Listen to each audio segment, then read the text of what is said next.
So thank you for coming here. I'm sorry. No, yeah, it's okay. It happens.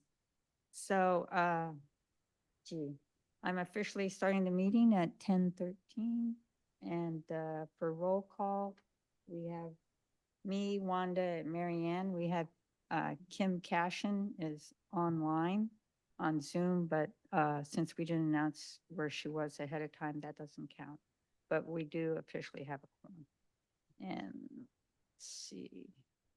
So, do we have any oral communications for items not on the agenda? I did a bunch of stuff already, but it didn't count, so I won't put it in the minutes. Okay, so there's no announcements. I had asked Kim Gugliacci to be here.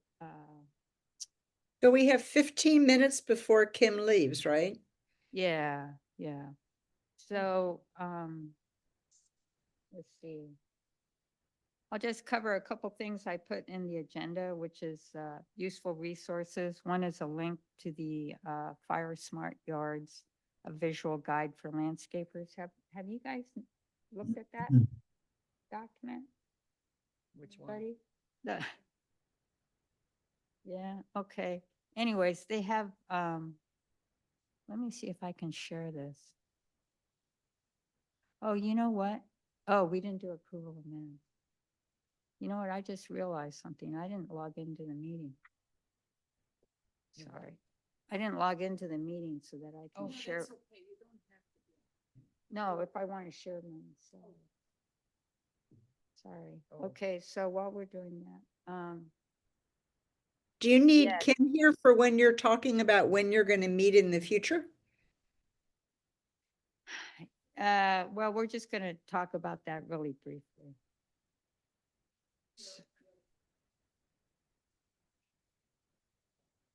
Yeah, it's recorded. Why? Oops. You know, you can pull forward any agenda item that has to do with Kim. And then we can do anything when she's gone afterwards. You can do that. Okay. All right, thank you.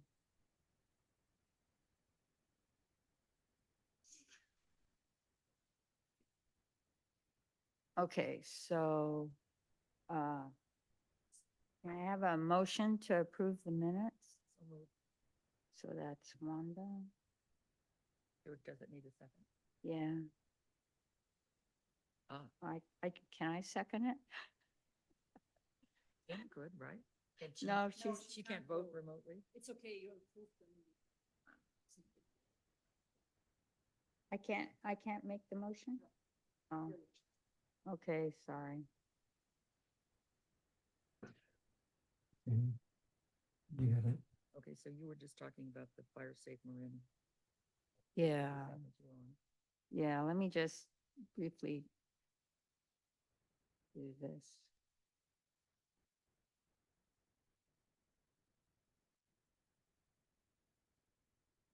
So, Marin made this nice flip book. Can you guys see that online? You can see it online, wave at me. Okay. And if you go through it, it has all kinds of examples. And the thing is, it also explains in English and Spanish, you know, why these things are important. And I've asked these guys about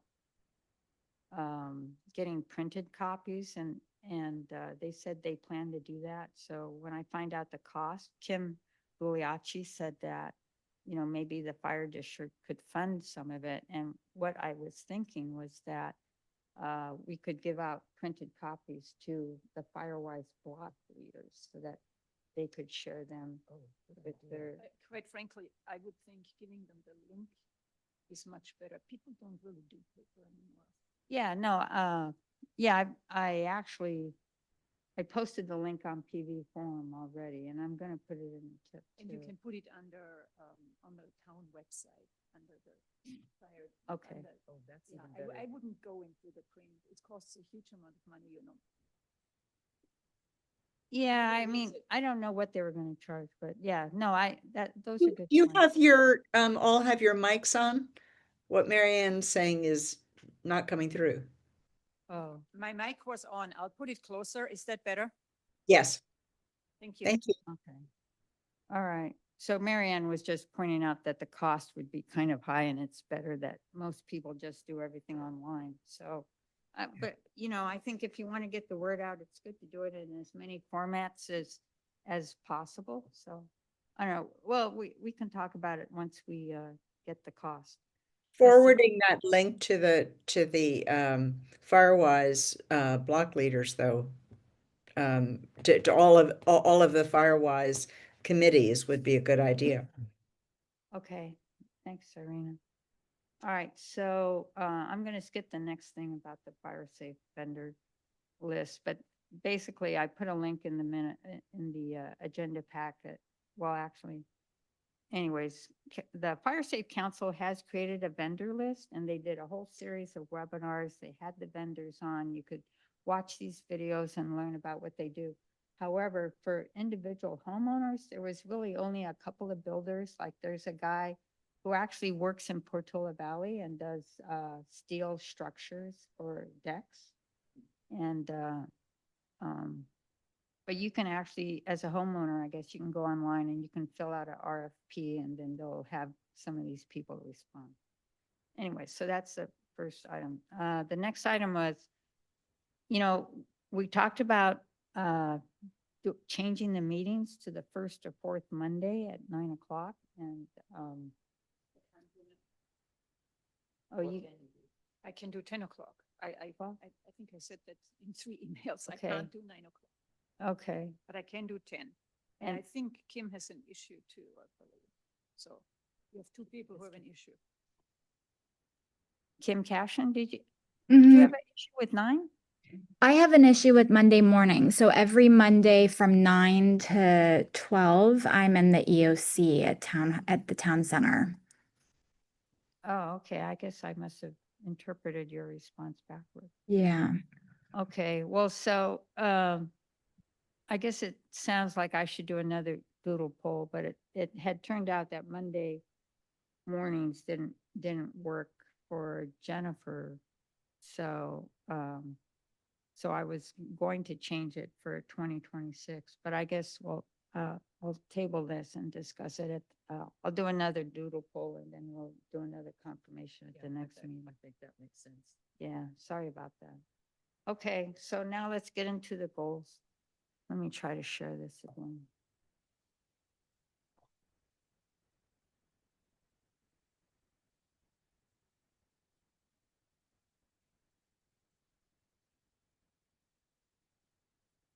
Okay, can people see this? Yes, Okay. So the first item is moving the family evacuation plan, which was listed as a possible initiative. But Rebecca explained that actually this was more directed at WPV Ready. So, but Kim, if you think it would be a good idea to, I don't know, just maybe mention on the EPC that we don't really want to cover evacuation plans on our committee. We want that to be EPC responsibility, but we will work with WPV Ready. Okay. Yeah, Mhm. okay. So another thing I didn't say about this list is that Rebecca doesn't want a goal on here unless there's a name associated with it. So if we can't get someone to pony up for an item, then it moves to one of the lists in the back, like longer term or medium, or longer term, not scheduled. Okay, At least a committee. Doesn't have. Pardon me? At least a committee needs to be associated with it, and Oh. as the committee, as if you put it on under your committee, you need to identify yourself. Oh, Who's gonna do it? I mean, I don't have to have your name, the name to say, but, don't just say Wildfire's gonna do this when you have nobody lined up to work on it. Right. That's Kind of. okay. So I'm gonna say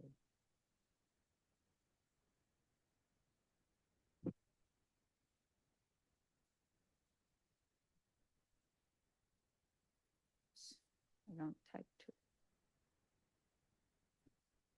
All right. So, and then I did mention, and maybe Kim wants to work on that with Kim Gugliacci or that I realized the emergency plan evacuation plan does not actually have a section in it that tells homeowners what to do. You know, like move their garbage cans, close their doors and windows and things like that. So I was going to suggest to EPC and or Kim Gugliacci that maybe that could be added there. And then we would also promote that. So Kim Cashin, can I put your name next to this too? Sure. Yeah. This actually, uh, the evacuation plan and adding annexes actually came up at our last EPC meeting because currently, as you see, the evacuation plan is more of like a high level kind of overarching document. It's not written in terms of, specific activities that are going to take place in terms of like what the town is doing and what the residents should be doing. So this is actually part of a bigger conversation in terms of adding annexes to that document. With that said, the EOP and the EOC procedures take priority and take precedent. So I don't know how soon we could actually get that done, just because I'm tapped for those other documents right now. But just know that it is part of the plan in terms of long term, but I don't foresee that being able to be completed unless I clone myself 5 times over. Right, right. Yeah, no, I think my goal was just to get the responsibility moved over and yeah, the time frame is up to wherever it lands. Okay, so the next item was best practices. You know, and basically what I wanted to do today is go through these goals and try to get names on things. And I kind of prioritize them the way I thought and the way they were kind of listed in the initiative. So that's what we're going for today. Would you explain? I have no idea what best practices is. What do you mean? Best practices for wildfire mitigation. You know, like doing, doing zone 0, limbing up your trees, all those kinds of things. That would be what you're referring to is in the ordinance. So you mean the ordinance? You just said a few points that they are all in the ordinance, in the fire ordinance. Right. So Oh, okay. If you look at this 1C.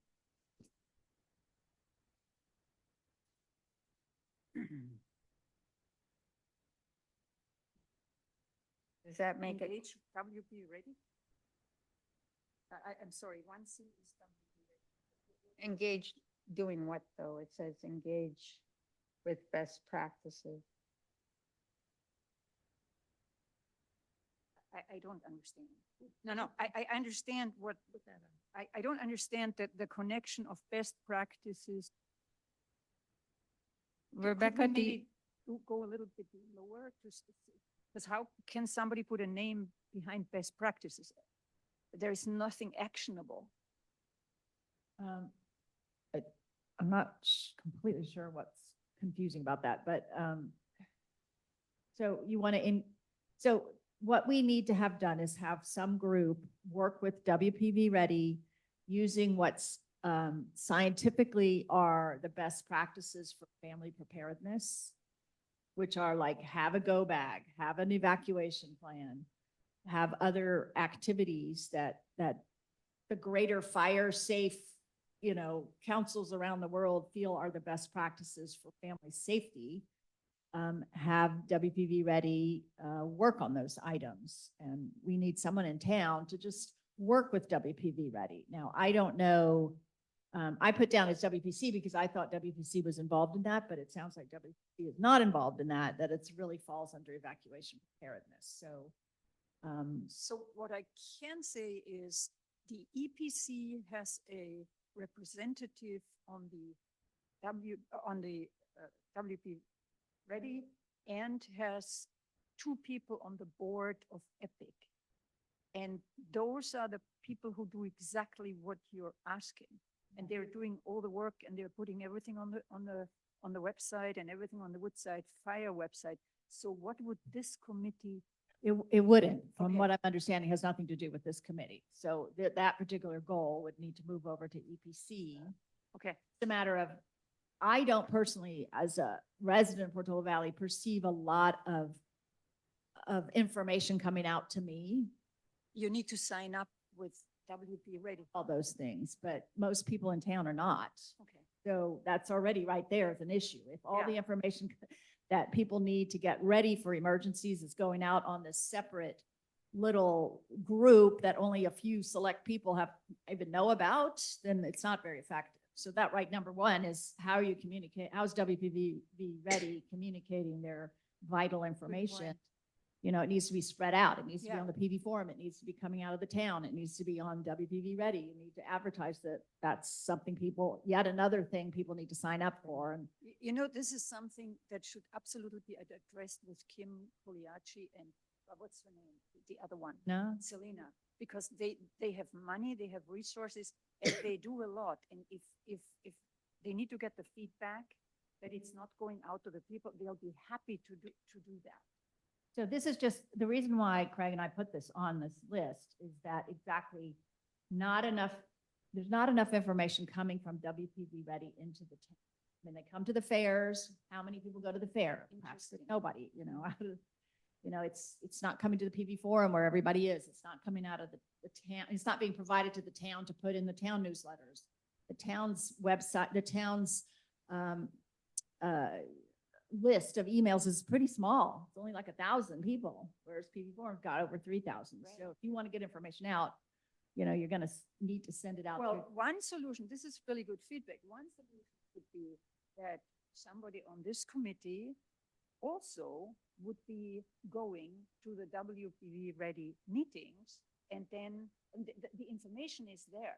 And then somebody who wants to put that on would just take whatever they are saying, and it's a link to Woodside Fire, and then could take that information. if Yeah, that's- yeah, you know, I'm really glad you asked this question because I interpreted that stuff differently. But now that Rebecca said this, then I realize this should really go over to the EPC because they are, like you said, heavily engaged with the WPV Ready. And actually, I've committed to start attending the WPV Ready meetings, but I will only focus on the mitigation part. And I'm going to leave everything else that you guys are already doing on the EPC side. I'll leave it like that. So this is great. And I'll leave this here, but eventually I'm going to remove this whole section.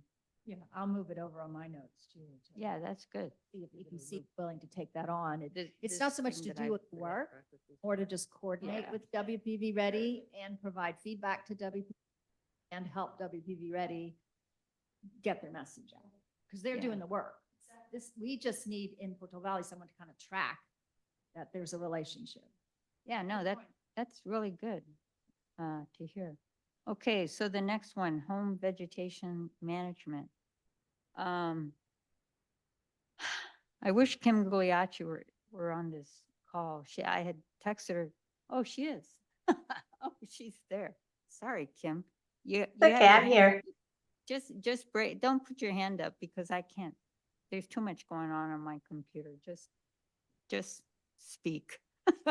I was just gonna address, as Rebecca is saying, we know communication has been one of the most challenging aspects of getting information out to residents, regardless of what platforms there are, regardless of means of how they've been done. But one thing everyone identifies and says, you know, how that's where we're failing, but no one ever proposes some solutions. So it would be helpful because I've tried multiple different ways of trying to figure out ways to reach out to the residents, you know, from being out in the community, doing fire marshal pop-ups, which, that kind of here and goes. Some people come and go. We have our website, social media. It all depends on what channels people use. And what I've come up with so far and what I've observed in my time being here is we could have multiple platforms out there. We could have websites galore. We could have everything in place. And the people who know about it are the people who want to know, or the people who want to get involved, and they ask questions and they seek and they talk to the town and they say, hey, where can I get this? Where can I find this? And through that word. But the people who don't know a lot of times I am finding it's people who don't go seeking for the information. So I see it is a double-edged sword in the sense of we're doing everything we can that we think we can, but it's not that we're not doing enough. It's just that we also don't have that partnership with the residents yet to say, hey, we want to know more. Where can we get this information? So we can only take so much responsibility for that. Residents they have to have some responsibility for themselves in trying to become more knowledgeable and aware. But I am always open to suggestions of how we can put solutions together of what other things we can do that maybe we haven't done or thought of yet. One idea I did have, and I'm working on the proposal to put together to both towns, but that is to put there's small digital billboards that would pop up throughout the district in different locations that would have, it wouldn't be like all the time, but it would have important messaging or where to find this information, where you can contact this. So when people are driving throughout the district, it will be there for them to see and to be visible. So I'm still putting that together because I'm trying to think of different ways of how it could be utilized, especially during, fire season, or maybe we have road closures, or maybe whatever is going on. We just want to be able to communicate more to residents. And that was just one way I've seen in other communities where I was like, oh, that's a great idea. Maybe that would be something to bring into the district so that it's basically in people's faces, but moved around so people don't become complacent. But always open to ideas of how better we can communicate with residents. Okay. Well, so actually Actually, I tend to completely agree with Kim. And my feeling is, in terms of communication, and Kim, correct me if you don't agree with that, would be always to whatever we do, send people to the Woodside Fire website. Because, replicating is an issue of updating. So Kim, it's all there, right? It's on the Woodside Fire Protection website. So we put so much information and updates and changes, and we're keeping up with a lot of the information. And when people say, hey, you don't have this, we bring it in. Yeah. We have a search tool because there's so much information that I could see that it can be overwhelming, but we do it only because people are always asking, and we're trying to answer everyone's questions. And it's hard to do and hard to put things where they need to be because people think differently. So it's always a search tool, put in the keyword, it'll bring you to all those resources. But yes, too many platforms also becomes confusing because you have to make sure messaging is also consistent. So between WPV Ready and Woodside Fire, we do work together to make sure we keep consistency. But again, it's getting that information out for people to know to go to these areas, because WPV does not put anything that is not supported by Woodside Fire. We work a lot collectively, so we keep things consistent and we're in agreement with what is being put out to residents.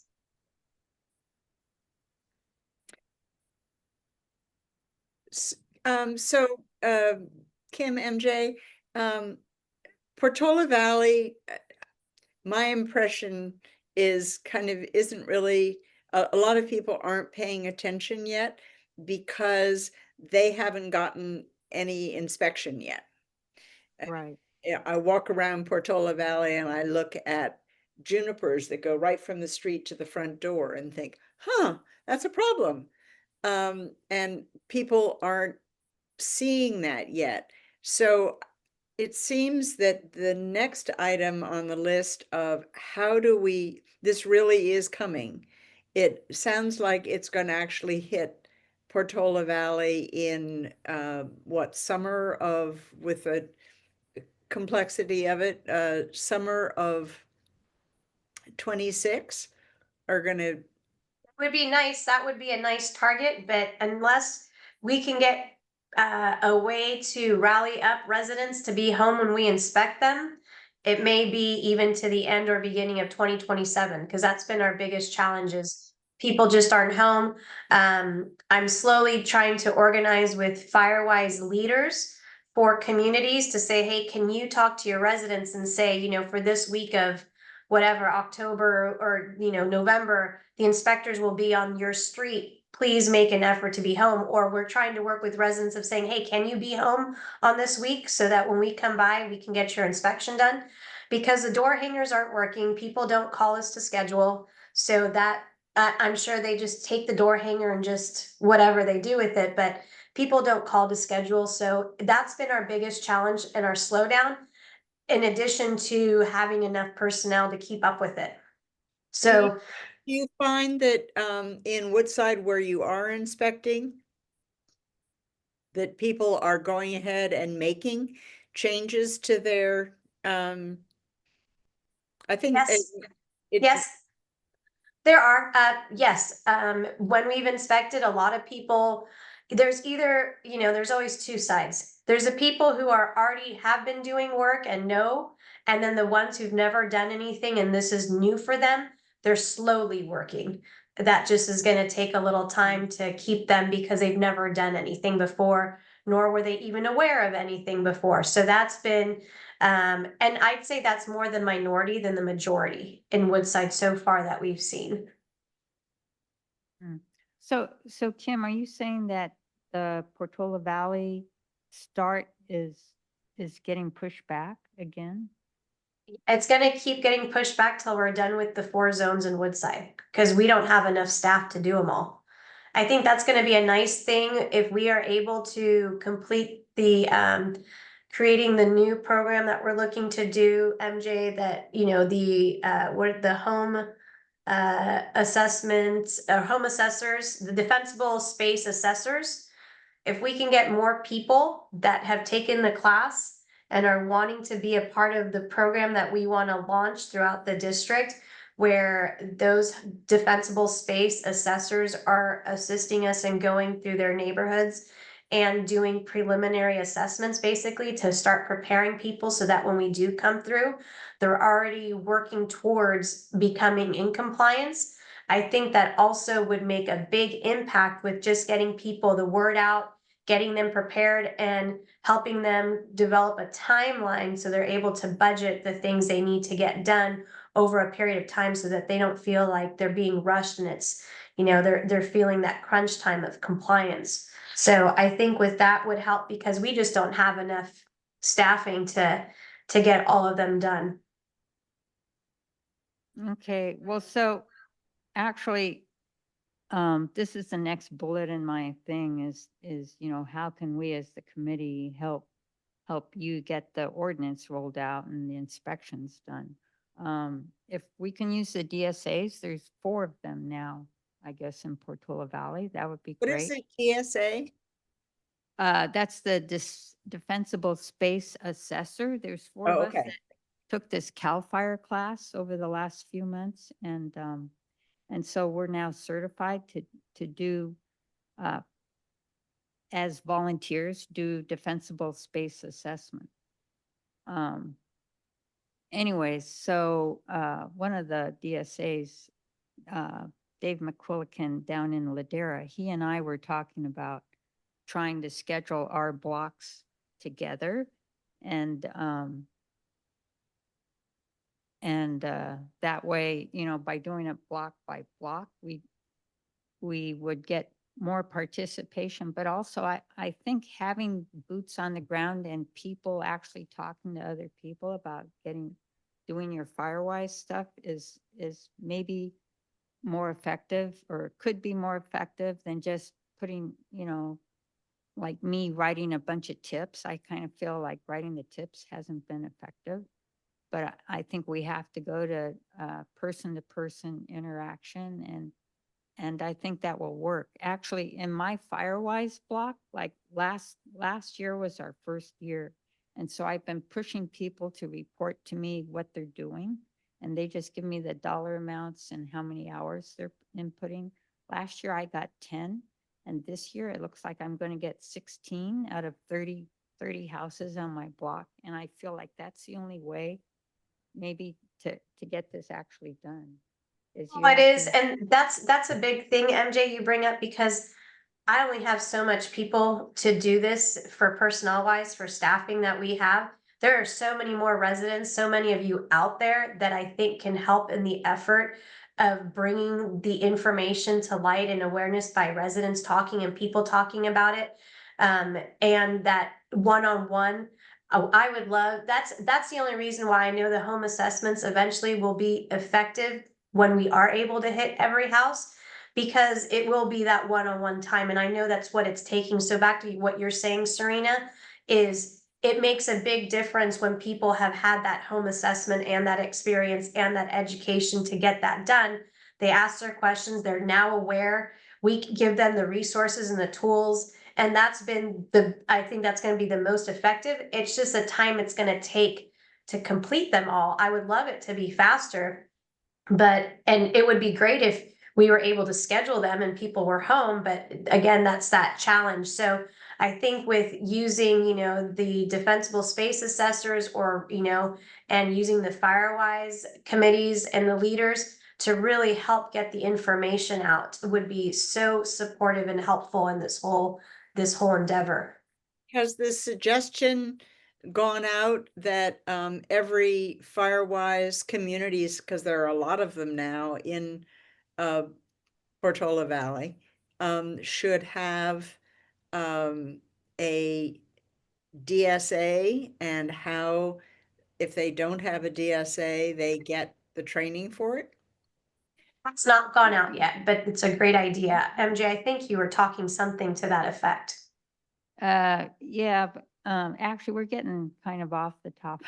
of Sorry. the goals here, but that's a good suggestion, Serena. I'll talk to you offline, because Serena, maybe you should just join our committee.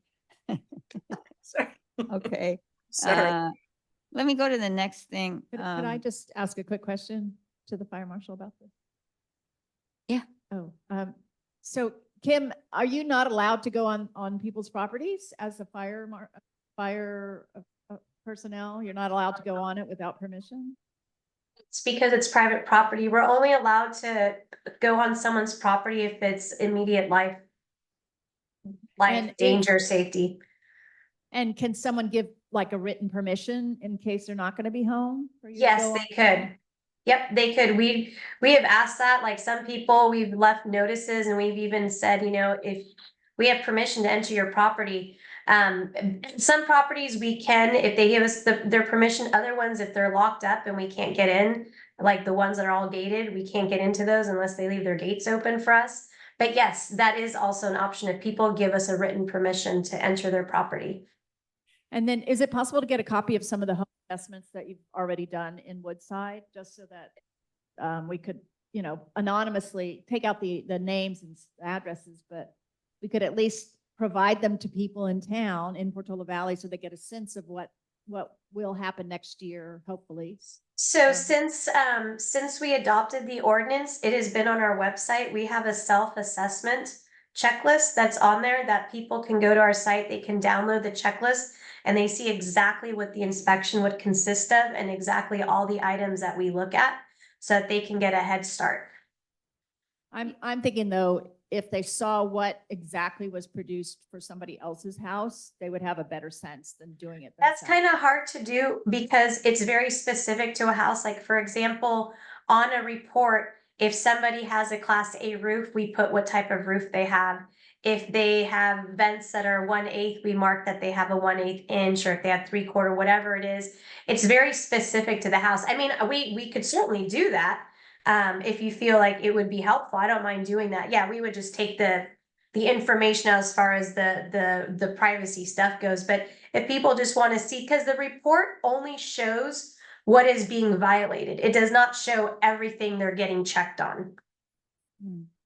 Yeah, So I think it would be just really violations. helpful for people to get a better understanding of what's considered violation. And just, I think people are resistant to even calling or having an inspection because they're fearful about what is considered violation and what happens next, sort of thing. So the Sure. more information they have in their hands to see that it's actually for their own safety and the compliance with their violations is not so drastic or draconian and they have time to do it and whatever, I think that would allay the fears and get more people in, looking at it more positively as a way to keep themselves safe.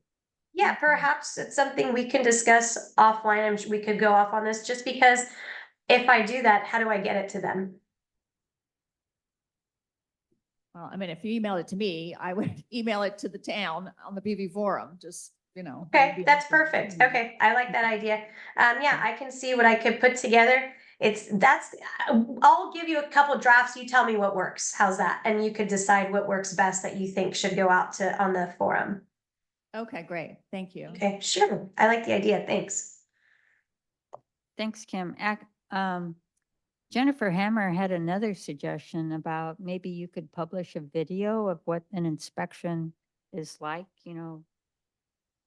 video, some of your good-looking guys going around looking at the houses and stuff and pointing things out. Have you thought about That's that? great. We have a video already. It's on our website. It's not with our guys, but it's exactly our fireside home assessment, what it looks like to do a home assessment. And it is on our website as well. It was actually created by can't remember if it was Cal Fire or Marin that created exactly what a home assessment looks like. Yeah. Okay, I'll check that out. Yeah, I could send it to you. Sure, thank you. Okay, let's see. What the next bullet was creating a vendor list for fuel reduction. Let me just, I'm gonna stop the share and then, so we actually have an old database. It's called a database on PV Forum. This is there. I don't know if anyone's looked at it, but whoops, oh, rats, sorry. Let me try that again.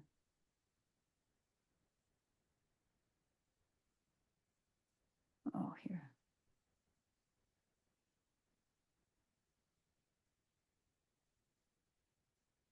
So we have this existing list and we could update it. It hasn't been updated since 2022, but I doubt that it's changed that much.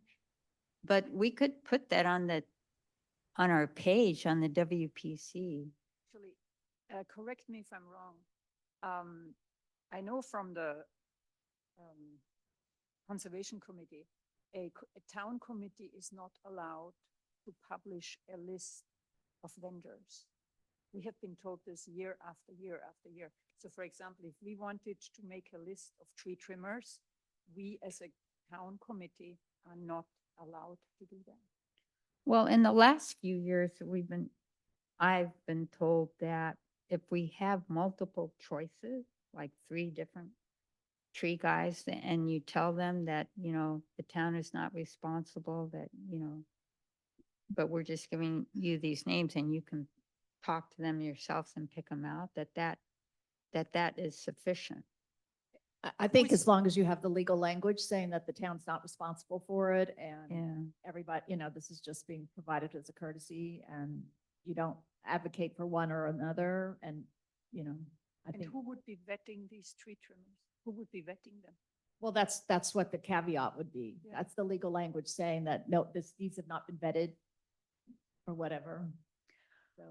Well, and maybe if we were going to have a vendor list, that would be what we would do as a committee, is What's figuring out impossible? how to To vet vet a tree them. trimmer? I would say this is completely impossible. Really? We have seen and we can't say any names, but we know.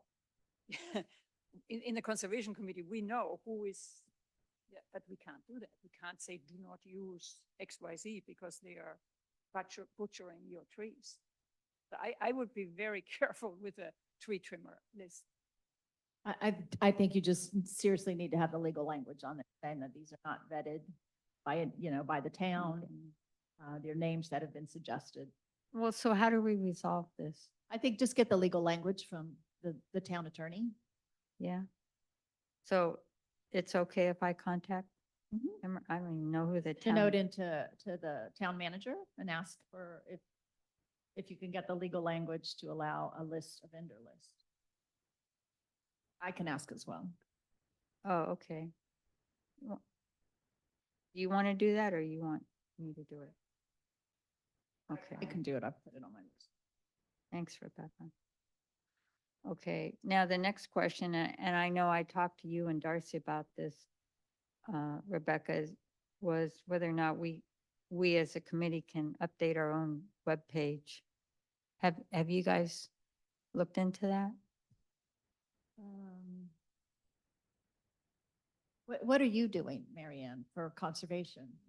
We work with the town. I think it's impossible that, I don't think you have a health chance that they will let you go into their website. Yeah, I did talk a little bit about it. They haven't quite figured out how. But it's not difficult. You just work with them. Yeah, well, it was a resource thing, right? Like Yeah. I've been afraid to talk to anybody down and No. impact They, resources. they The person, be working on updating the website. There's staff the time that's been set aside for that. So if you have a list of things you want updated, for sure, get it in so that it gets on their schedule to be updated. And we can continue to push because in the past, when I was on sustainability, one of our members was given full access to update the sustainability. I don't think that's the case. Not the, No, Elizabeth Martelli, she's the person. So you just need to get in touch with her. And you just give her the content, obviously, but she can update it. And certain things she can do extremely quickly. It depends what you're asking for. Just meet with her and she'll explain it to you. That's what the That's what I do with- conservation on has the been doing conservation. Yeah, over the last I year, did you it in mean? the last 3 weeks. Oh, really? No, she's very helpful. You should definitely meet with her. Yeah, no, I know she's helpful. She publishes the tips for me, but, like I said, I've been so concerned about the resource issue. But Rebecca, you think I should just, if we get this okay to do the vendor list, I'm not planning to update anything on the web pages right now, but if we get the okay to do the vendor list, then I think we should just use town resources to do that, to implement it on our webpage. yes, for sure. Okay. I mean, I would even send an email in to say, you want to make these changes so that they have it on their list of things, right? Because they're literally right now, as we speak, this is one of their projects is to update the website or parts of it. And so that kind of request goes directly to Elizabeth or it goes through Darcy? Darcy preferably, and then she forwards it to whoever, but once you have a relationship with Elizabeth or whatever, then you could probably work with her directly and just copy Darcy, once Darcy's given the okay. Okay.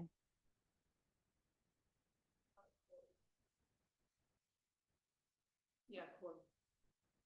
Okay, so, sorry that I'm scrolling off the page here, but, so another one of our initiatives would be a list of easy to achieve home hardening practices. Like you say, Marianne, there are already lists out there about that. And I don't know. I mean, Rebecca, you think we should make such a list and add that to the webpage?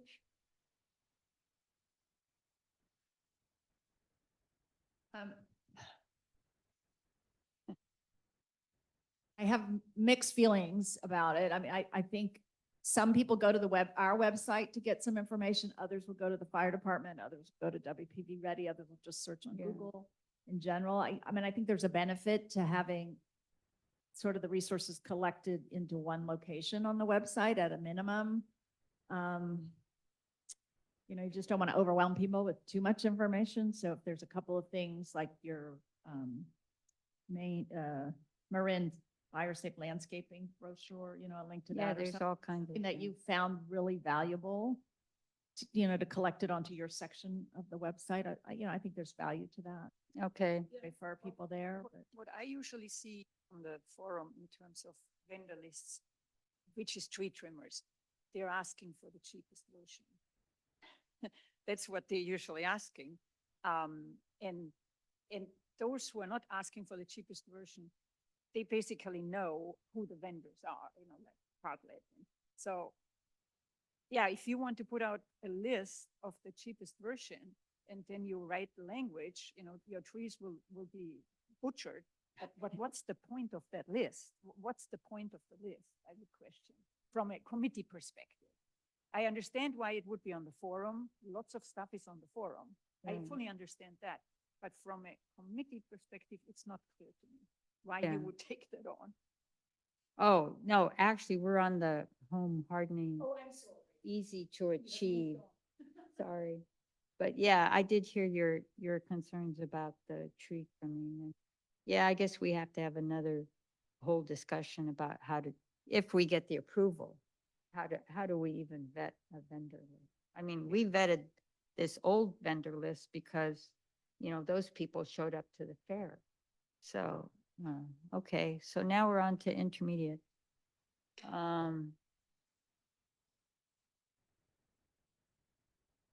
This is the idea of getting more Firewise leaders. And I figured if you have one leader per every 30 houses, then, and right now 50% of Portola Valley is on Firewise. So that leaves us about 900 homes. So at a 1-to-30 ratio, we'd need like 30 new block leaders. I don't know. I don't know how we find them, but Wanda, since you would like to see a Portola Valley on Firewise, you have any I don't- thoughts? I don't need to be a block leader. I'm right across the street from one. Right, right. But no, I mean, how do we recruit these 30 new block leaders? All, I think that's a discussion outside of this committee and then bring back the suggestion. yeah, The way you recruit them is you get to the current block leaders and ask them what about them to step up. hmm,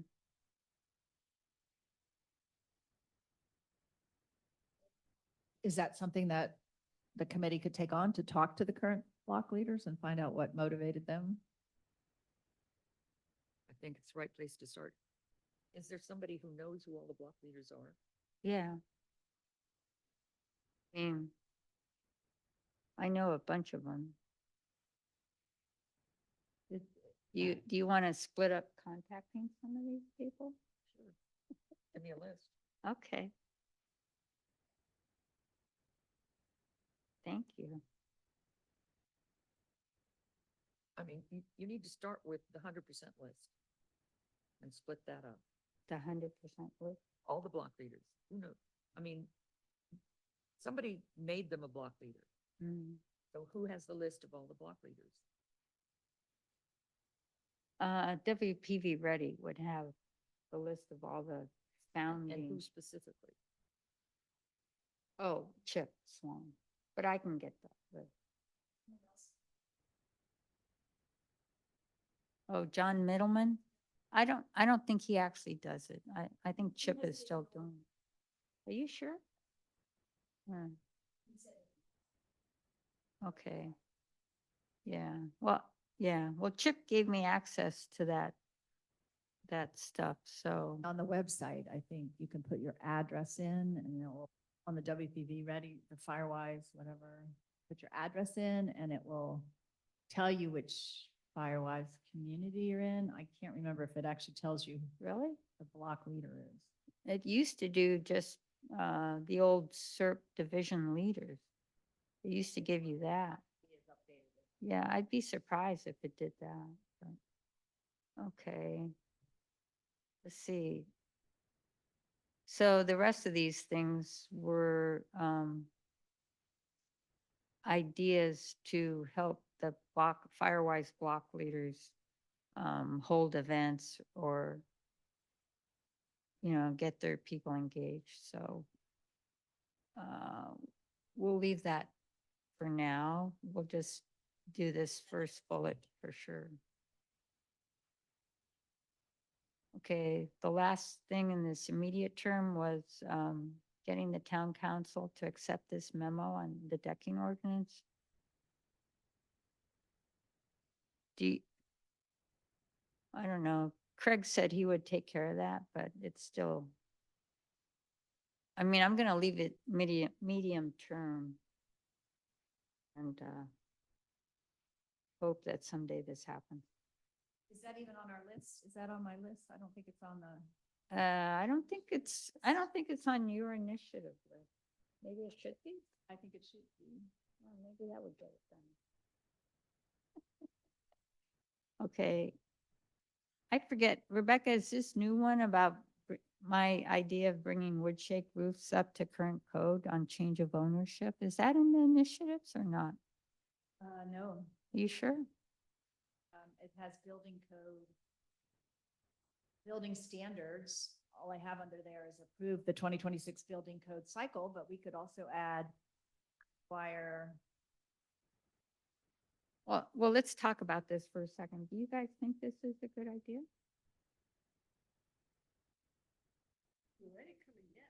Yeah. Yeah, Yeah. and how do you enforce it? Really? Well, from my perspective, homes that have wood shakes are ancient homes. So they are probably assessed at $300,000. They are being sold because their owner either died or moved into a nursing home. They're being sold for $3 million. I don't think it's a problem to request that they upgrade the roof as part of that. I think what you're describing is a tear down, so that's a mute point. Nobody is living in a tear down for $3 million. They're gonna build a new house. Sold. There's one that just sold, right? Yeah, they're gonna build a new house. Yeah. It might be worth developing a little bit further, maybe in a subcommittee. Think Okay, it through. okay, so I'll leave this in the list and I'll put my name next to it since it's my stupid idea. Okay, let's see, these things we're gonna do, or Jennifer says she's gonna do that in December, and then I need to start recruiting new members, because Jennifer will be leaving. And actually, to do this whole Firewise thing and recruiting new block leaders, I kind of feel like we need to expand the membership of the committee, Of this or committee, have right. some way of letting people in the public just kind of help us without being members. It's huge. You Yeah, can it's make too it, you huge. just look in the, it's on the website. You see how many members are supposed to be. You have leeway. I think it's at least 9. No, it's set at 5. We actually set it to 5. You changed it. Yeah. Oh, okay. Yeah, we changed it. Oh, I like, didn't know you changed it. Okay. Yeah, because otherwise we couldn't make quorum. Ah, This was during the lawsuit days. If you're going to be interviewing Firewise leaders, you could also ask the question, are you interested in joining? Yeah, that's true. Okay. MJ, I Um, have to take off, but I was able to stay on for 30 more minutes. Yeah, thanks, Kim. That was really great of you.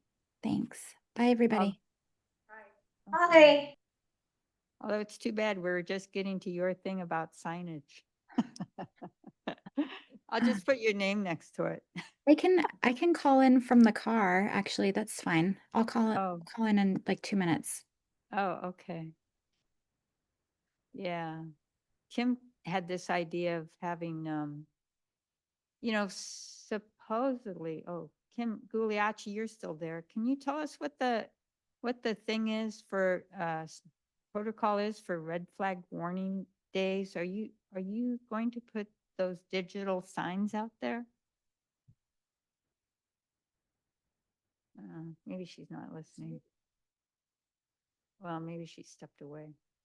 Okay, we'll wait until the other Kim gets back on. This was in the initiatives, establish a monthly, bi-monthly, or quarterly public communications, or annual seminar talk. Did you want to expound on that, Rebecca?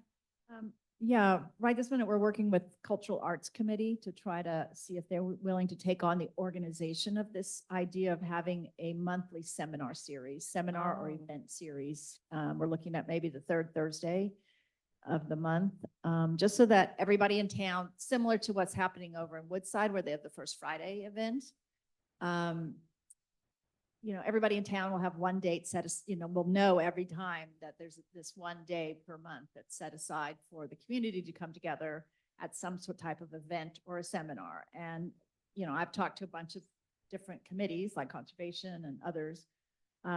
It would just simplify the efforts of the committees to put on something. So the idea was that whoever was organizing it would go out to all the committees and say, are you interested in choosing a month where you would be responsible for putting on some type of seminar or lecture or series, something. And once you commit to that event, it's up to you to organize how you'd like it. But then the larger organizing group would sort of handle some of the logistics, like making sure the room's set up for the thing, making sure the microphones are all there and working. And that sort of thing. But then each committee, which for however many events they've chosen, would be responsible for getting their speaker, getting, if they want to have some kind of food, if they want to have some sort of activity, whatever, they would be in charge of organizing it. So it just would make it simpler for the committees to participate. And so in that case, if you had a particular lecture you wanted to have, I don't know, Zeke Lunder come or have somebody else come, you would be responsible for making those arrangements. You'd be responsible for coming out of your budget to pay for any honorarium that you would need to pay. If one was necessary, if you were going to show a movie, you would be responsible for getting, the movie available to be shown. It just would make it easier Okay. for the committees to do it without having to do all the work, Are you talking about daytime or evening? Evening, it would be an evening. You don't want to do the third Thursday. Why? Because the tennis club on third Thursdays always does a big event. Oh, Alpine Hills. the Alpine Every Hills. third Thursday? Well, the issue for us is if you look at the town's calendar, Yeah. you have to find a date that doesn't conflict too much with between town council meetings, all the other meetings, so we can look at the calendar again to see, what other dates might be possible, but it was a little tricky just finding one evening event. People didn't want weekends. So, Not weekends.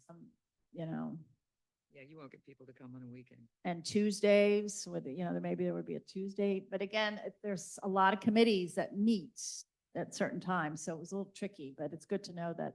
So this bullet point actually for in context with the with our committee would make more sense. Would it say like we want to do an event once a year? But this committee is not going to have an event every month. Impossible. Right. Right. So No. what she's talking about, the other committee, yes, they would organize, they would be the overall monthly, but we would just say, once a year or two a year. I would correct that so that it's Right. realistic. Yeah, so I thought I would just leave this in the medium term thing and put no specific name because I guess if we come up with something, we would participate, right? Right. I think part of this was communications versus talk. So there's two things kind of mixed in there. Oh, really? Sorry. You've got quarterly I should- communication. That's what you do already, right? Don't you put out your Yeah. monthly, or I don't know what I schedule don't you have the it for your initiative in front of me. I don't know. PSAs, your public service announcements? You Yeah. kind of put out something. So I should change this to event? What should I? It's up to whatever you want to communicate, whatever you commit to. I mean, you're already doing the communications, right? Yeah. I would say put in, what you're already doing. So monthly, whatever you call it, the newsletter, you have a word for what you're doing. every Yeah, month. just This a is really tip. good. And then you just say, considering participating in events 1 to 2 times a year. I think we could consider that. That would be realistic, but Right. it couldn't be monthly or bi-monthly or anything. Oh, no, she's Yeah. not asking for So you monthly. divide it, right, divide it up. Okay, so I'll just say WPC will participate in Yeah. Okay. All right, so Kim's back online. So Kim Gugliacci, uh, I had a question about this. You know, Kim Cashin talked about the signage on red flag warning days. We have them, we put them out when it is red flag warning days, and then we take them down when it's no longer. We Okay. have, we currently have 6. I put it into our budget to try and get 4 more because when we did space them out, we wanted some other locations that we wanted to add that are popular traffic areas.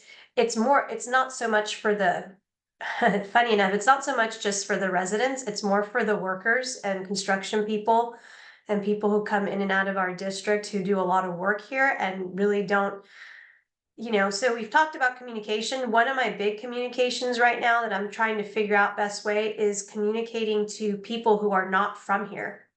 That's a big problem because they don't know our ordinances. They don't know about defensible space. They don't know a lot. So right now I've been working with some landscape companies to do a presentation for tree companies, landscape companies, everybody who does gardeners, people who do work here so that they get familiar with what our ordinance is, defensible space, home hardening recommendations, all that kind of stuff. So that when they're doing work on residents' properties, they know what's expected. And then a flip side of that, when it comes to red flag warning days and the requirements for that of what they should or shouldn't be doing, I'm trying to reach that population of workers that come into our district so that they know that when it's red flag warning day, certain activities have to cease while they're doing construction on site. So those have been 2 target areas that we have been working on, communication, information gathering currently. Okay, that sounds great. The next. I have a quick question Oh, about that. Kim's back on. Yeah. Kim, the message boards that you said that there's like approximately 6 for the district, do those and how you're kind of trying to target, the non-resident population, the ones that are coming into work for landscaping and tree work and all that, can you do the signage or do you already in Spanish as well? So we have to update.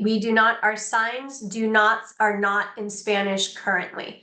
So that is Okay. something that when we realized who our audience really is, for Yeah. a lot of that is, we realize we need to get updated signs for that. Okay. And the signs that you're talking about, are they like the electronic message boards or what They're kind of hard signs signs that we stake into the ground. They're big red signs that say, red flag warning day. We also have the same ones that are interchangeable that also say severe weather. So that people are aware that we're in a severe weather time, to be cautious when they're driving and so forth. But yeah, we do not have Spanish right now. And we also were adding QR codes to it because we wanted people to have resources to go to get more details. Because obviously we can't write a lot of information on these signs. So we wanted to give people a place to go to. Yeah. I wonder if I've heard that the town has like the electronic ones. I wonder if those could kind of supplement a little bit of what you want to get out, right? So Right, and that's what I wanted to do. So the proposal I was putting out, it's actually one that you would tow on, kind of like what what Caltrans puts out, but the ones that I was looking at are actually nicer ones that actually put images and messaging that would be more pleasant to look at. And you would tow them around on a trailer as well, but we could move them throughout the district and so that they sit there for, parts of the day. I wanted to start with one first just to see how it goes, but I wanted to get the town support on that. So once I'm done with the proposal, I'm looking at presenting it to council sometime early next year. So that will be one of the things that I'm hoping will help with that messaging and keep up the information going. Okay, cool. Thank you. Yeah, that sounds great, Kim. Both Kims. Kim Cashin, is it okay if I put your name next to the signage thing? I know you're overwhelmed. Sure. Okay. All right. let's see, so we took care of that. Longer term. Oh, Mary Ann, this is you, engage with the Conservation Committee. Are we engaged enough or do we need to be more? I think we're pretty well engaged. Okay.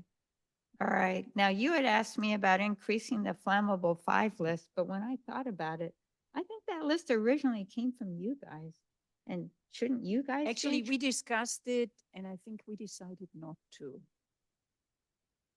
But it certainly, we don't have the expertise here other Okay. than you. Right? Okay. So it doesn't make sense for that. No, to be- no, we were going to suggest a tree, but we decided we would off it, and I forgot now which tree it was. Yeah, we addressed that. Oh, We okay. put it to bed. So, but, okay, but so it's not, So it just. what should I say here? It is owned by you guys? Yeah, or- yeah, Okay. yeah. We would make the recommendation for sure, yeah. Okay. And Or with the fire. And then there was this whole discussion about goats, but that I I missed. I because think left- that, That's dead now, or? yeah, I think the feedback we got from Jennifer and maybe from Cyrene, or, no, but I don't know, was it not doable, something like that. Okay, Yeah, so I think the goats is dead. okay. And then did you think about this, working with Mid-Penn on the fuel breaks? Yes, Kim yes, we- Guglielacci, since you're there, That was actually brought up in the Conservation Committee. yeah, And the feedback we got that there, and the fire department should chime in, that Windy Hill is not really an issue. Supposedly, the fire is not going to come from the west because it's then, an off, whatever that's an onshore wind. The winds are not going to be hot. So they have done some work closer to the houses. And somebody was very vocal on the Conservation Committee. I've forgotten who that was, who said oh yes, yeah, I remember now. From the ranch, yeah, that it's not an issue. It's not an issue. oh, okay. So I was What is not an issue? that Windy Hill fuel is not an issue as okay. I perceived it, Okay. and there were good arguments why it is. So we dropped it. Okay, Maybe the fire department wants to chime in on that. The wind coming from the ocean is wet. Yeah. Tends not to Yeah. be, it's not a dry wind. Yeah. So it doesn't, force the fires out. The wind's coming from the south and from the east. and the- East. Yeah, That's the danger. yeah. yeah. Kim Guglielacci, do you want to say anything about that? No, you guys, it's correct. We would be, I mean, here's the thing with fires, that's generally the rule, like we would be looking more on the east of winds coming from that direction or weather patterns from that direction. However, once wildfires do start, they do pick up climates of their own and reshift. Best way to describe them is like a tornado. Tornadoes will head in one direction and they can suddenly shift given different obstacles or different changes. Fires pick up their own wind and velocities. And so it doesn't mean that I never like to think that the danger is not there. It just most commonly wouldn't originate from there. We wouldn't see it coming from that direction. But it still doesn't change the fact that it's all still surrounding us. And if, let's say, there were fires coming from another direction and we had flying embers and spot fires that started in Windy Hill, let's just say hypothetical.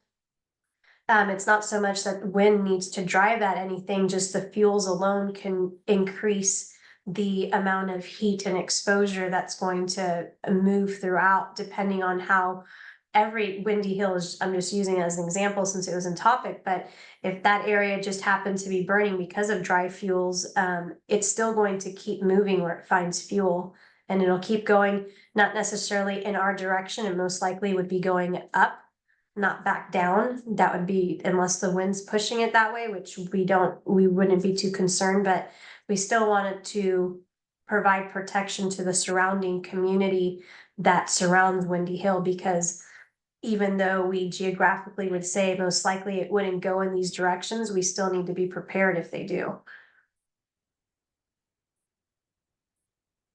Okay, and as far as this WRRBA Wildfire Risk Reduction Buffer Area Plan, you're engaged on that, right? I forget, why is this in the initiatives, Rebecca? Isn't it long-term? Yeah. I just actually didn't Well, know what it it's- was and I didn't look it up. Essentially, it's creating barriers by reducing vegetation outside of our community, right? So if you look Right. at Zeke Lunder's work, where he looks at how fire travels across the landscape, Yeah. if you take care of some areas like Jasper Ridge, for example, and you reduce the fire load that's adjacent to Portola Valley, if a fire were to come through Jasper Ridge and would hit an area where there's much, much less fuel load, and it actually, he's shown in some of his studies how the fire just skips around that area. And when it doesn't, instead of come barreling straight through, it actually goes to the sides and completely can miss a community that's on the other side of this trimmed area. Right. So if there's areas around our town, and we definitely have them outside of Portola Valley, there's areas with tremendous brush that hasn't had a controlled burn in decades, if ever. You know, if those areas are taken care of, then it's reduces the risk dramatically for a fire moving into Portola Valley from out. So this is not something Portola Valley has budget for, obviously. It's just something where we need to work with these areas where, where it exists, whether it's Stanford and Jasper Ridge, whether it's other areas where this sort of conditions exist, to figure out how, I know Stanford started doing some controlled burns at Jasper Ridge to help reduce near Escobar and Pinion on the other side of that. That's been very successful, but they need to keep doing it. Yeah, actually, yeah, the good news is Jasper Ridge has done a lot of work, Escobar and Pinion. They have now a fire buffer. They have mowed everything. What is also good news, as you probably have seen, I don't know if it's Stanford or whoever it is, along Arrastradero, they have taken down all the eucalyptus, which was really fantastic. That must have been a lot of money. Yeah. Well, I think that Kim would probably be able to speak to this more, because I think she mentioned to us that Well, it's something that she's looking into. So Kim, you're already working on this then? I mean, there's actually a plan somewhere that people are working on, or this just FYI? I'm guessing you're talking to me, right? Yeah. Okay. Yeah. Yes, we partner up with all the landowners, specifically more recent has been with Stanford in looking at their vegetation management plans on the projects that they're doing in Jasper Ridge, and as well as some of their other properties. And with that is just working together on doing some of that work. So some of our fuel mitigation crews, we do work with them in assisting some of the work that they do, but also the whole buffer. That's a great way to put it. We've always just said, we're trying to create these areas where we're creating larger fuel breaks to protect our community. So that's an initiative that we still have that's ongoing, and we haven't made much in all honesty, we haven't made much momentum on that yet, because we've been prioritizing other things that we need to put attention to, but that is still something that is always looked at. And even with our wildfire mitigation plan, that hopefully we have one as a county, but I am eventually looking at doing one just for our district ourselves, because there's a lot of value in us having our own, especially to help us with funding, to bring more funding to the district altogether. And that's always one of the biggest questions, are the wildfire mitigation plans. I would love to be able to have fuel breaks as large as we've seen in Marin and what they've done, but obviously they had the funding from their Measure C that they put through, and we're looking at how we can accomplish some of the same things, but with the limited funding we are able to get. So there are constantly things that we're working on to try and get that more, because it all comes down to really needing funding for it. Yeah, okay, Hawthorne also has done a great job. If you drive past Hawthorne, the Hawthorne. Yeah. Yeah, they have done a lot of work, much more than on the west side, oh, in really? terms of buffers and fuel breaks, yeah. I haven't walked through there for a year or so. Okay, so let's go on to the next bullet.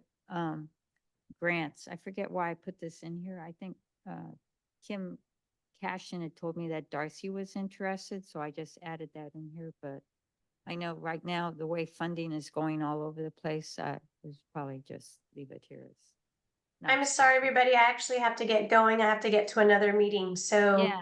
let me Thanks know, for send me an coming. email if you have any other questions or if we need to set up any other meetings. Thank you. Yeah, thanks, Kim. Bye-bye. Okay, so I think I'm ready to just close out the meeting. We won't do the other things on the agenda, which was the meeting reports, because I don't think there's anything to report. So our next meeting will still be on the Wednesday. What is that? November 19th. Is that okay with you guys? You're gonna be there? Yes. Okay. So if we all show up, we'll at least have quorum. Wednesday, November 19th. Okay. So I guess I'll just move to adjourn. November 19th at what time? 4 o'clock there, the usual. Okay. Yeah, the usual, because we can't change the meeting time because I screwed up. So what time is it now? 11:29. Okay, thank you, everyone. Thank you, for coming Mary Ann, in, Mary Ann. like that. Sorry about